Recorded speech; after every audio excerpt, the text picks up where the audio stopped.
이거 이제 문법 요소에서 사전 지식으로 알아놔야 되는 것들 이야기할 건데요.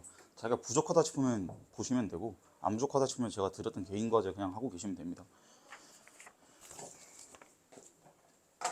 형태소 먼저 보면은 얘는 우리가 분류할 때 두 가지 기준으로 두 번 나눌 수 있거든요. 그러니까 네 가지가 아니고요. 두 가지 기준으로 두 번 나눌 수 있는 거야. 한 카테고리 안에 원소가 네 개 있는 게 아니에요. 아시겠죠? 근데 이제 나누는 방식이 두 가지다. 건민아 뭐죠? 두 가지요. 아니, 뭐냐고. 형태소가 나눕니다. 자립성을 가지고 나눌 수 자립성 가지고 나눌 수 있고요. 그 다음에 이 의미로 나눌 수 있어요. 그래서 두 가지가 뭐냐면은 얘는 혼자 쓸 수 있냐 없냐고, 얘는 혼자 쓸 수 없는 경우를 이야기하는데, 문법에서 의존이라는 말은 이게 니네가 알고 있는 것처럼 눈물 뚝뚝 흘리면서 정신적으로 의존하는 그게 아니고요. 다른 말을 필요로 한다라는 거야. 다른 말. 근데 여기서 중요한 거, 이게 이제 조건부로 필요로 하다고. 그러니까 필요로 하는 게 정해져 있어요. 그러니까 그래서 그 특정 조건이 갖춰지지 않으면 그 말은 문장 안에서 작동하지 못한다는 걸 의미하는 거야. 예를 들면은 우리가 높다라고 했을 때 지금 형태소 안에서 자립성이 있냐 의존성이 있냐를 나누고 있잖아. 근데 높다에서 다는 어미여서 얘는 어차피 붙지 않아도 어간까지만 있어도 단어인 걸로 생각을 해도 되거든요. 그러면 이 높이라는 글자는 문장 안에서 작동하기 위해서 다른 형태소를 필요로 하는 거야, 안 하는 거야? 해요. 왜? 얘가 없으면 문장 안에서 작동을 못 하잖아. 근데 이게 헷갈리면 안 되는 게 뭐냐면, 이게 그렇다고 단어예요? 이게 그렇다고 단어야? 의미를 갖고 있나? 아닌 거야.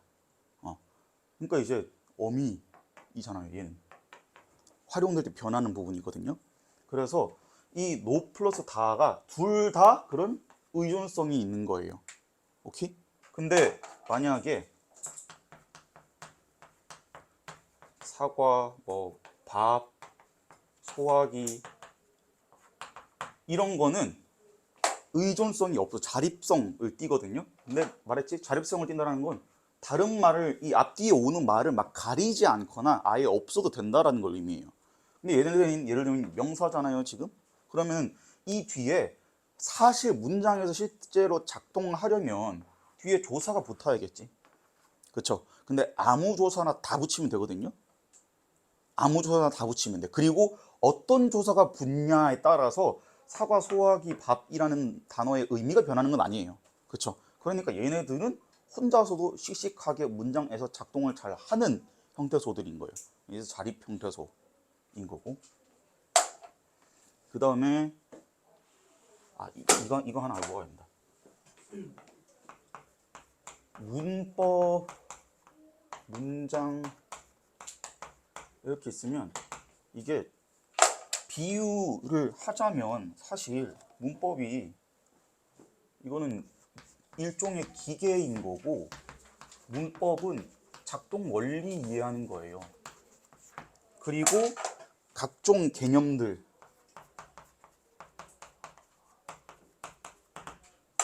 은 부품인 거야. 그 문장 안에서 작동 가능하면 부품인 거예요. 아시겠죠? 이거 머릿속에 넣어놓고 이제 여기 같이 보면 돼. 건민아, 눈 밀 때가 아닙니다. 지금 눈에서 피눈물이 나더라도 이거 보고 있어야 돼요. 흘리게 해줘요? 흘리게 해줘요? 아니요. 그 다음에 실질 형태소, 그리고 형식 형태소로 나뉜다. 근데 이제 여기서 실질 형태소라는 건요, 실질적 의미를 가졌다는 거야. 실질적 의미. 그래서 이거 두 개 구분은 어떻게 하냐? 얘가 실질적 의미를 가졌고 얘는 뭐 형식적 의미를 가졌다. 이렇게 교과서에선 되어 있거든요, 설명이. 근데 조금 더 쉽게 말하자면 어휘로서의 의미를 가졌다라는 거야. 어휘로서의 의미. 이 말인 즉슨 무언가의 이름이에요. 무언가의 이름.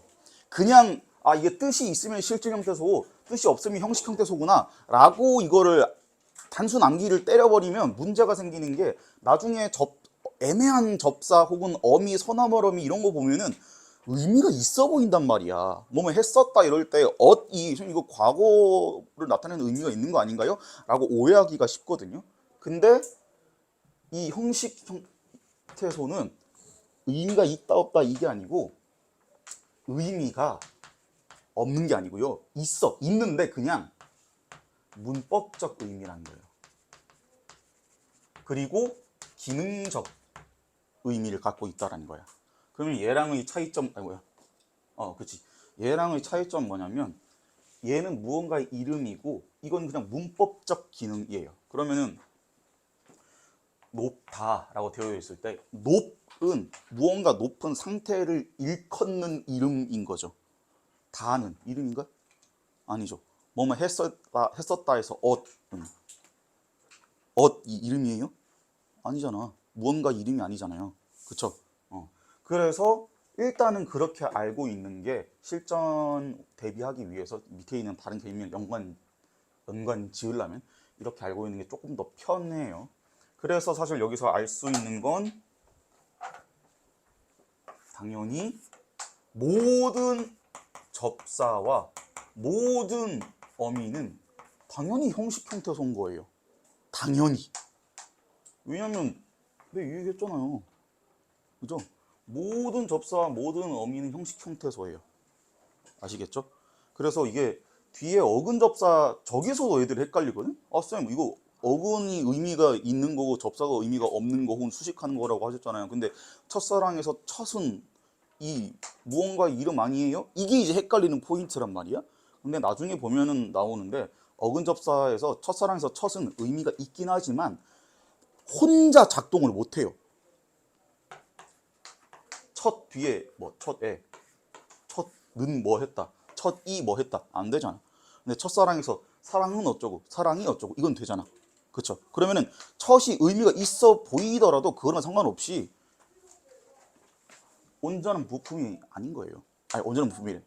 걔네 혼자서 문장에서 작동할 수 없는 거예요. 다른 어근을 무조건 필요로 하는 거야. 그게 접사예요. 그게 접사야.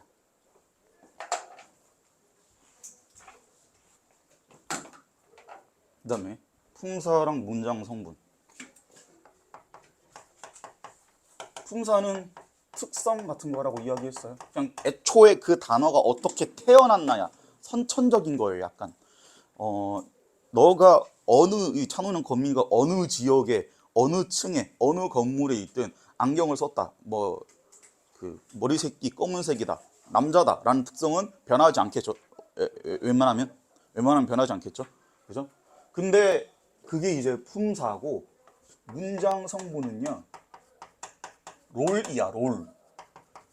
역할, 기능이에요.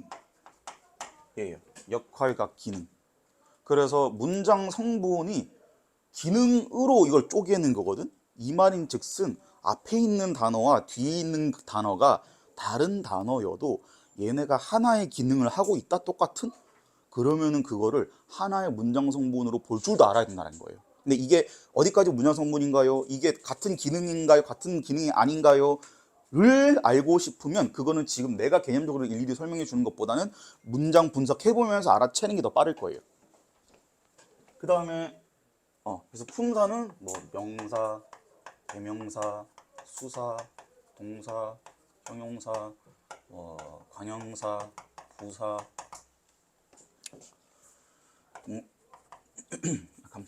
감탄사 이렇게 있거든요.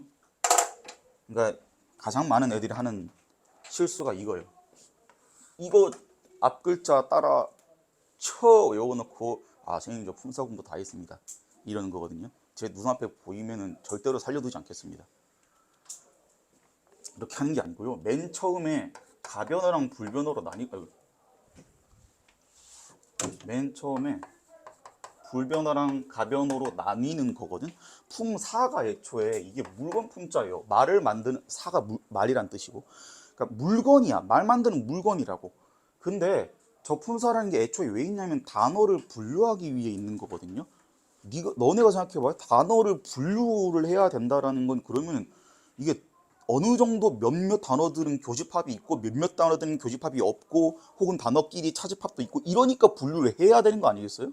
그쵸? 그럼 그 분류 기준을 공부하는 게 맞는 거지. 겉으로 보이는 거 공부해서 아무짝에 해도 쓸데가 없다니까? 그러니까 뭐, 쓸데가 있겠죠. 뭐 한 여러분들 초등학교 6학년 문법 저기 시험 칠 거면 거기 쓰세요. 요긴하게 쓰시고. 근데 우리가 이제 이 어엿한 이 성인으로서 여러분들이 이 문법 문제를 풀고자 할 때는 이 흐름을 알아야 돼요. 그 왜 그러냐면 나중에 우리가 문제 풀 때 흔히 이야기하는 스킬이라는 게 있을 거 아니야. 뭐 구분하는 법, 어쩌고 저쩌고 하는 법, 뭐 이 동사형에서 구분하는 법 이런 것들이 있는데 그게 여러 개 쭉 이렇게 있어요. 근데 이게 결국에는 이 스킬들이 어디서 파생되는 거예요? 원리에서 파생되는 거거든? 그러면 니네 스킬 암기하고 앉아있을 때 암기하고 앉아있는 게 낫겠어요? 원리 이해해보고 저렇게도 써먹을 수 있구나를 터득하는 게 낫겠어요? 당연히 후자예요. 뭐하러 암기하고 앉아있어요 그거를. 안 그래도 외울 거 많은데. 그죠? 본인이 컴퓨터라면 뭐 알아서 하시고 암기하던가.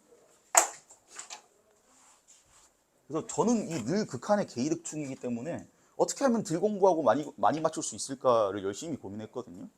근데 그렇게 했을 때 늘 거의 비슷한 결론이 나왔어요. 이게 기계적 암기는 아무짝에도까지는 아니고 기계적 암기는 굉장히 비효율적이구나 라는 거. 가변어 불변어가 있고 여기에서 이제 가변어가 형태 변화가 가능하다 해서 용언이거든요. 활용될 수 있다 해서. 그 다음에 여기서는 체언이 있고 체언 혼자서는 문장에서 작동을 못해요. 아까 봤잖아. 사과, 소화기, 뭐 음료수 먹다 작동 안 되죠 지금. 그쵸? 그러면은 다른 부품이 붙어야 된다라는 거야. 그게 관계언. 체언이 다른 단어 혹은 내가 말하려는 의도와 어떤 관계를 갖고 있는지 설명해 주는 거예요. 지금 내가 일부러 그 용어에서 의미 지금 뽑아내고 있는 거예요. 일부러 니네 보자마자 기억하라고. 그러니까 체언은 당연히 몸뚱아리가 되는 거예요. 문장의 몸뚱아리. 왜 몸뚱아리가 필요한 거야? 아까 활용되는 애 있었잖아. 얘가 왜 활용되는데 설명해야 되니까 활용해야 되는 거예요. 설명을 위해서 뭐뭐 했다, 뭐뭐 했니, 뭐뭐 했고 라고 활용이 되어야만 하거든. 그러면은 설명하는 말이 이거잖아. 설명하는 말이 있으면 당연히 설명 당하는 애도 있어야 되겠죠. 그러니까 체언이 필요한 거예요. 몸뚱아리가 필요한 거야. 그 다음에 아까 말했다시피 체언은 혼자서 부품으로 작동 못하니까 관계언이 필요한 거고. 그 다음에 그럼 이제 문장을 딱 꾸며냈어요. 근데 우리가 이제 좀 더 문장을 간지나게 쓰고 싶으면 꾸밀 줄도 알아야겠죠. 그럼 수식어 그리고 독립언. 이게 이제 기능에 따라서 나눈 거예요. 그러고 나서 체언이면 용언 먼저 할까? 용언이잖아. 그러면 무언가의 상태를 설명하는 거예요. 왜? 활용된다 했잖아. 한국어에서 형태가 활용된다라는 건 설명이란 뜻이에요. 그럼 무언가에 대한 설명이면 이거는 이게 핵심인데 당연히 동사 형용사일 수밖에 없는 거예요. 무언가에 대한 무언가에 대한 설명을 해야 되는데 동사 형용사가 아닌 설명을 할 수가 없다니까 애초에. 그러니까 이걸 암기하고 앉아있을 이유가 없어요. 이미 저게 왜 저렇게 뻗어 나가는지를 알고만 있으면 그냥 장땡이야. 그 다음에 이거 있으니까 당연히 체언. 얘는 당연히 설명 당하는 애니까 무언가의 이름일 수밖에 없는 거예요. 그러니까 당연히 명사, 대명사, 수사로 가는 거죠. 명사, 대명사 둘 다 무언가를 칭하는 말이고 수사는 숫자의 이름인 거야. 그 다음에 관계형. 조서 빼먹었네. 관계어는 아까 체언이 다른 문장과 다른 단어와의 어떤 관계를 가지는지 설명해 준다 했잖아. 그러면 어떤 관계를 가지는지 설명해 주기 때문에 기능이 그거기 때문에 의미상 조력자 역할을 하는 거예요. 조력자. 그래서 조사인 거예요. 진짜 그 조예요. 내가 재미로 붙이는 게 아니고요. 조사인 거고 수식어는 관형사, 부사 이렇게 있는 거고 독립어는 감탄사인 거고. 그래서 관형사, 부사에서 이게 갓관이야. 왕관할 때 그 관이에요. 갑자기 뜬금없이 왕관이 왜 나왔겠어? 왕관은 우리가 머리에 쓰는 거거든요. 가슴. 그렇죠? 근데 문장의 몸뚱아리가 어디다? 문장의 몸뚱아리가 뭐예요? 체온이다. 그러면 관형사는 어디다 쓰는 거예요? 머리 위, 머리 앞, 체온 앞에 쓰는 거예요. 그래서 관형사는 체온만 꾸밀 수 있는 거예요. 이 난다긴다 하는 교수님들이 모여가지고 개념 이름 정할 때 간지나는 순서로 정하진 않았을 거 아니에요. 이름에 이유가 있을 거 아니야. 그러니까 개념을 이해하겠다라는 건 그 이름을 이해하겠다라는 거예요. 그러니까 어떤 과목이든 간에 개념을 이해하겠다는 건 용어를 이해하겠다는 거나 마찬가지야. 용어 이해 안 하고 그냥 개념 이해하겠다라는 거는 별도의 정보 A, B를 머릿속에 강제로 우겨 넣는 거예요. 그럼 뭐하러? 그럴 거면 전화번호 외우고 앉아있지. 그래서 자세한 설명은 이건 영상에서 보시고. 그래서 문장 성분은 역할과 기능이에요. 그래서 이제 내가 안경을 쓰고 있다, 머리가 검은색이다는 변하지 않지만 여기 있을 때는 강사고 밖에 나가면 행인 1이고 또 조금 더 멀리 나가면 노숙자 1이 될 수도 있고 누군가에게는 원수 1일 수 있고 어딘가에서 내가 또 수강생일 수도 있겠죠. 이런 게 문장 성분이에요. 이런 게. 그러니까 이 실제로 작동될 때 얘네가 이 작동할 때 무슨 기능을 하고 있는가를 이야기하는 거야. 품사는 원래 그 부품이 어떤 용도로 처음 애초에 만들어졌나인 거예요. 근데 그 품사의 용도에 맞게 모든 이 말에서 다 그걸로만 활용되지 않거든요. 그래서 문장 성분은 역할과 기능이에요. 그래서 이 다른 차이점이 이거예요. 오케이?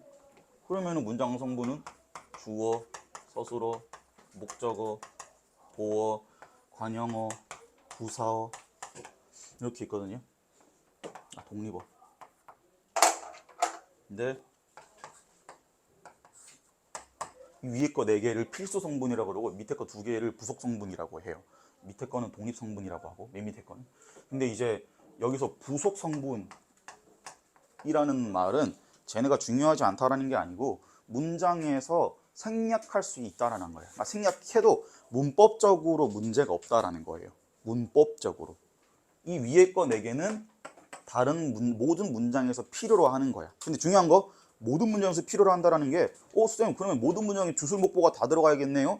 이 뜻이 아니고 주술 목보로 필요로 하는 문장에서는 얘를 빼서는 안 된다고.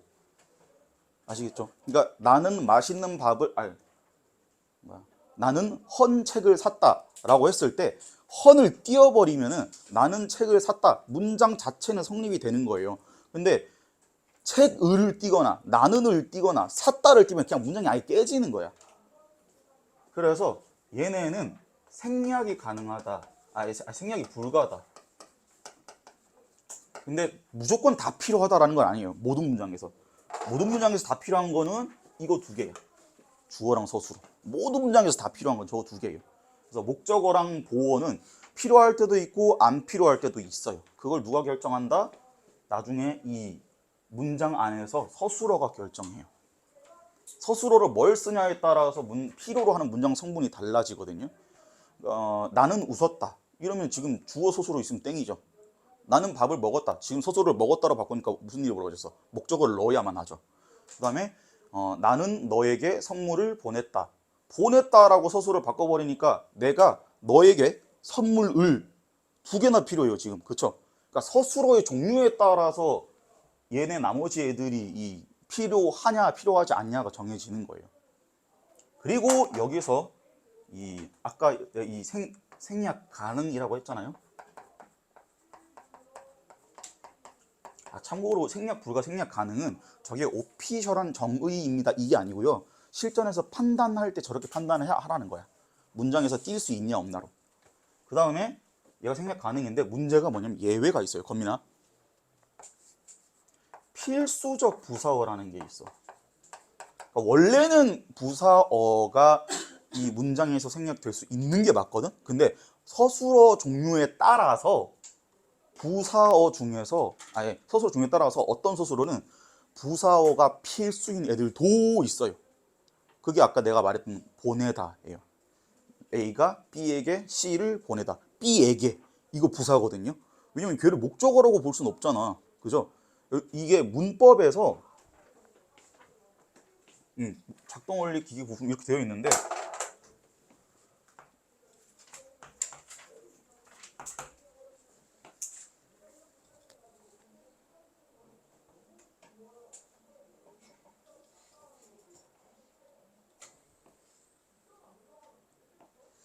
만약에 이 비율을 그냥 그대로 가져가면은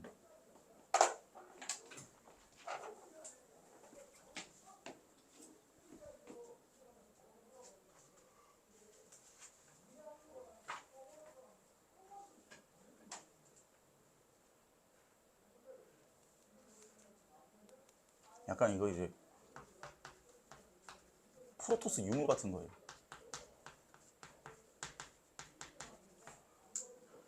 기계는 맞는데 작동 원리를 우리가 100%다 깨고 있는 건 아니에요. 그래서 이게 사실은 요렇게 오면서 그냥 나름의 정리를 한 거야. 교수님들끼리 피 터지게 싸워가면서, 피 터지게 싸운 거 아닙니다. 사실은 비유적 표현이에요. 교수님들끼리 토론해가면서 나름의 정리를 하신 거예요. 근데 이게 과학 이론이 그렇다시피 모든 현상을 설명할 수 없잖아. 말도 그렇거든요. 그러다 보니까 예외가 몇 가지 있긴 있어. 그거에 존재할 수밖에 없어요. 일단은 우리가 실제로 쓰는 언어를 기반으로 만들고 있기 때문에. 그래서 문법을 만들어서 거기에 맞춰서 우리가 말을 하고 있는 게 아니고 이미 말을 던지고 있고 그거를 나름 주섬주섬 모아서 정돈을 한 게 문법이에요. 그래서 예외들이 존재할 수 있는 거고 어떤 부분에서는 모호함이 있을 수밖에 없는 거죠. 어쨌든 주어, 소설, 목적어 이렇게 있는 거고, 그래서 만약에 경록이가 밥을 먹었다 이러면 경록이가에서 이 경록은 주어 역할을 한 거죠. 그럼 경록의 품사는 뭐야? 근데 이름이잖아, 명사잖아, 그쵸? 근데 만약에 내가 경록이에게 선물을 보냈다 이러면 지금 경록이에게라고 했으니까 얘는 또 부사예요, 부사어인 거예요. 그러니까 지금 품사와 문장 성분은 다른 거야. 오케이? 경록이라는 단어의 품사는 그냥 명사예요. 특성은 명사인 건데 이 문장에서 작동할 때는 어떻게 그냥 작동하냐에 따라서 문장 성분 이름이 달라지는 거지. 오케이? 오케이? 네. 위에서 주어랑 선수 생략 불가했잖아요. 네. 책을 빌려라 막 이런 거니까 책을. 그러니까 그거는 구어체니까 서술 생략이 가능한 거지 문법적으로는 틀린 문장이에요.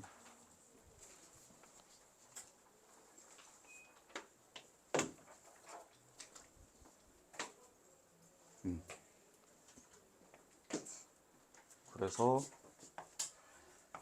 내가 소화기를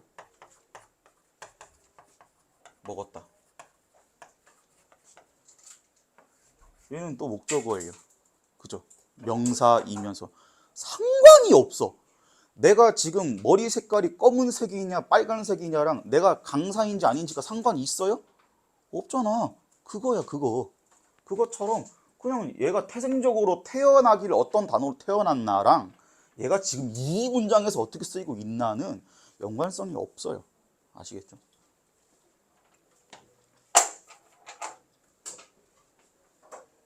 그 다음에 이거랑 두 개 이것도 헷갈리는 경우가 많은데 이거 헷갈리면 그냥 이름이 비슷해서 헷갈리는 거지 사실은 두 개가 전혀 용도가 아예 달라. 이 어간어미의 용도는요 그러니까 용언의 활용형을 분석하는 거야. 내가 아까 용어는 활용된다고 이야기했죠. 활용된다라는 건 모양이 계속 바뀐다라는 걸 의미하거든요. 모양이 계속 바뀌니까 어디까지 바뀌고 어디까지 안 바뀌는지를 찾아야 돼요. 그거 되게 중요하거든, 언어에서는. 왜냐면 걔 의미 상관없이 계속 바뀌는 글자가 있다? 걔는 단어가 아닌 거예요. 오케이? 의미가 고정되어 있고 글자도 고정되어 있다. 그럼 걔는 단어인 거예요. 그 다음에 어근접사 이 용도는요. 단어의 형성 원리, 성성 방식이랄까요? 방식? 을 분석하기 위한 거야. 그러니까 예를 들어서 우리가 신조어가 만들어질 때도 그렇고 신조어가 아니라 그냥 기존 단어들도 그렇고 우리가 늘 단위로만 쓰면서 살 수는 없어요. 아까 이야기했던 첫사랑의 경우도 그냥 사랑과 첫사랑이 같아요? 다르잖아. 의미가 다르잖아. 근데 그렇다고 그럼 첫이 사랑이랑 동등한 레벨의 단어인가? 라고 치기에는 첫은 또 아까 내가 얘기했다시피 얘는 혼자서 못 쓰기도 하고 의미도 갖고는 있는데 어정쩡하게 갖고만 있고 혼자서 온전한 부품으로 작동을 못 하거든요. 그러면 첫 이랑 사람 두 개를 차등을 둬야 될 거 아니에요. 이게 지금 얘네가 두 명이 특성이 다른데 습관하면 어떡해요. 그죠? 그래가지고 그거를 쪼갭시다, 나눕시다 하는 게 어근이랑 접사예요. 그래서 일단 정의 자체는 어근은 뿌리 근이에요. 접은 붙였다라는 뜻이야. 그래서 이 어근이 이 의미의 중심이다. 근데 이거는 조금 모호하고 여기에 무언가의 이름이다 라는 것까지 알고 있는 게 실전에서 문제풀이 하려면 조금 더 그게 편할 거예요. 그 다음에 접사 단어 형성 방식은 어근이 있으면 그 옆이나 뒤에 붙어가지고 의미를 추가하거나 추가하거나 혹은 그 이제 기능적 문법적 역할을 하는 거지. 그래서 어간 어미는 보면은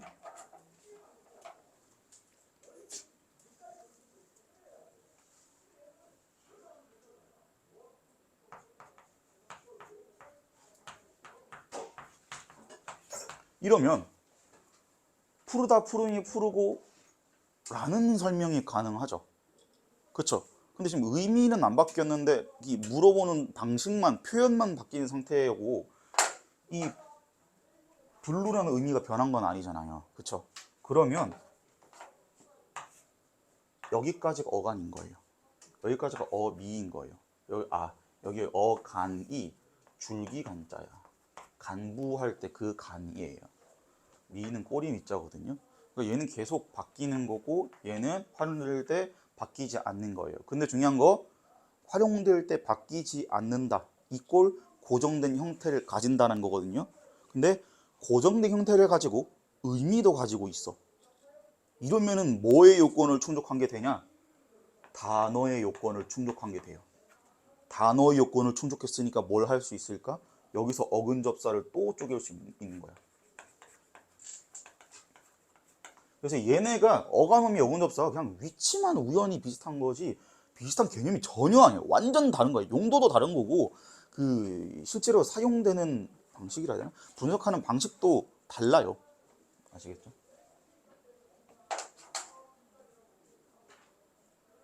그 다음에 어간이 어근하고 접사로 이루어져 있다라고. 그럼 다 틀렸죠. 왜 그러냐면 어근이랑 접사는 단어를 형성하고 있는 부품을 띄어내는 방법을 알기 위한 거예요.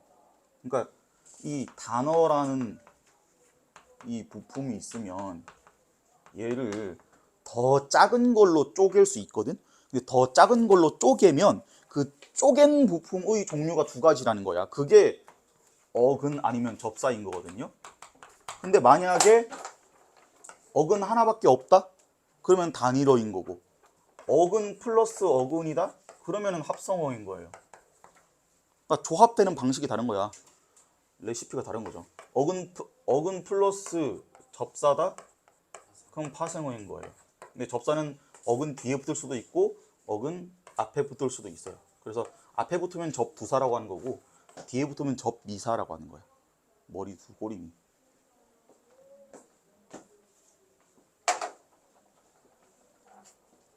그다음에 그리고 이제 접사랑 어미 판단하는 게 쉽지 않은데 이게 그냥 문법 개념 설명이었으면 여기는 안 했겠지만 지금 우리가 시험 범위가 문법 요소라는 걸 고려했을 때 같이 이제 하는 게 맞을 것 같아서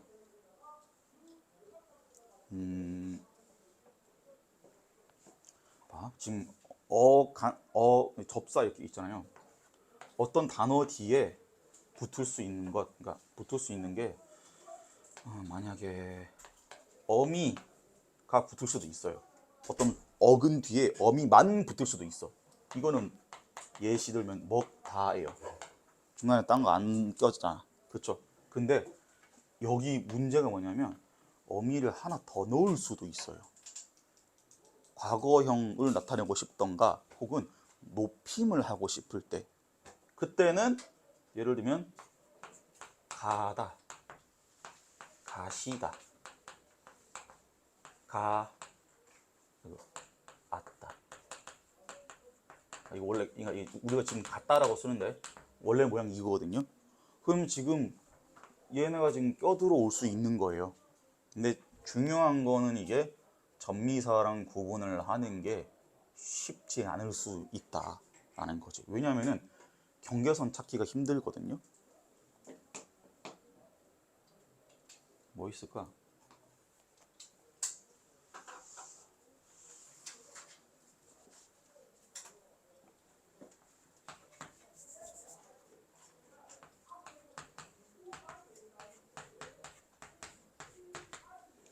이러면 이제 어떻게 구분을 해야겠어요? 선생님, 그럼 이게 입다라는 말이 있으니까 입까지가 어간인 거 아닌가요? 여기서 이게 조심해야 되는 게 어간 어미를 찾을 때는 이게 어간이 있으면 요 뒤에 어미가 올 수도 있고 접사가 올 수도 있거든요. 그러니까 어근이라고 치면 근데 문제는 접사랑 어미 차이가 뭐냐면 접사까지는 어간이라고 친다라는 거예요. 오케이? 그래서 접사까지는 어간이라고 쳐요. 이 말인 즉슨 그럼 여기서 어디까지 끊어야겠어요? 왜? 그래서 여기서 지금 우리가 문법 요소에서 피동, 사동을 배울 거고 뭐 시제를 배울 거고 높임을 배울 거거든요. 얘네 두 개는 얘네는 이거는 문장 안에서 어떤 형태로 드러나냐, 그러니까 부품 꼬라지가 어떻게 생겼냐, 이거는 어미, 선어말 어미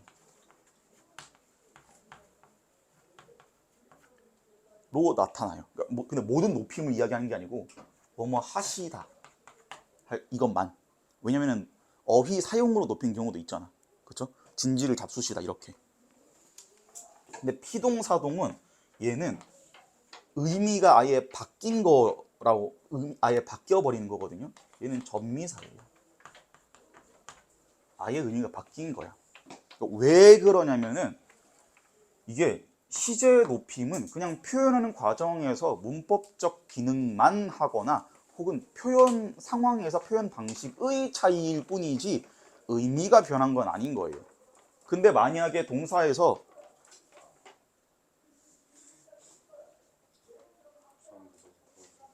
다음부터는 더우면은 그 살가죽을 벗고 오세요. 아시겠죠? 아침에 날씨가 쌀쌀해서 수채는 아무것도 아니었어. 제대로. 피동사동은 이게 단어 뜻이 바뀌어 버린 거거든.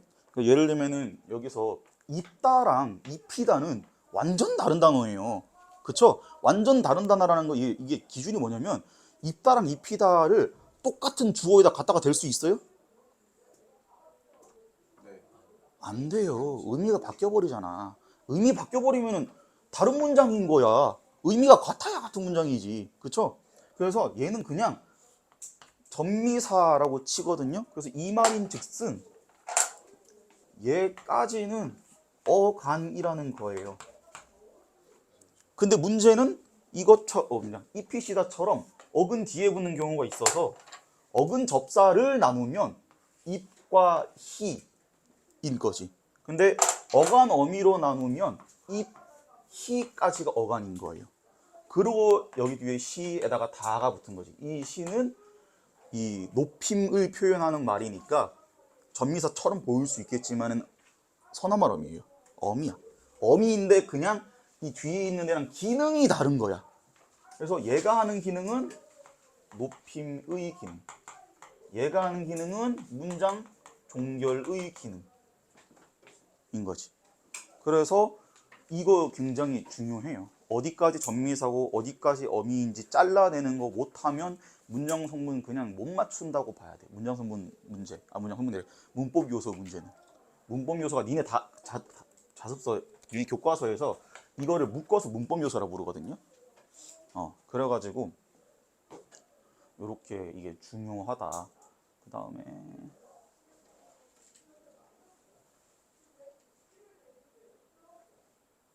어디 이름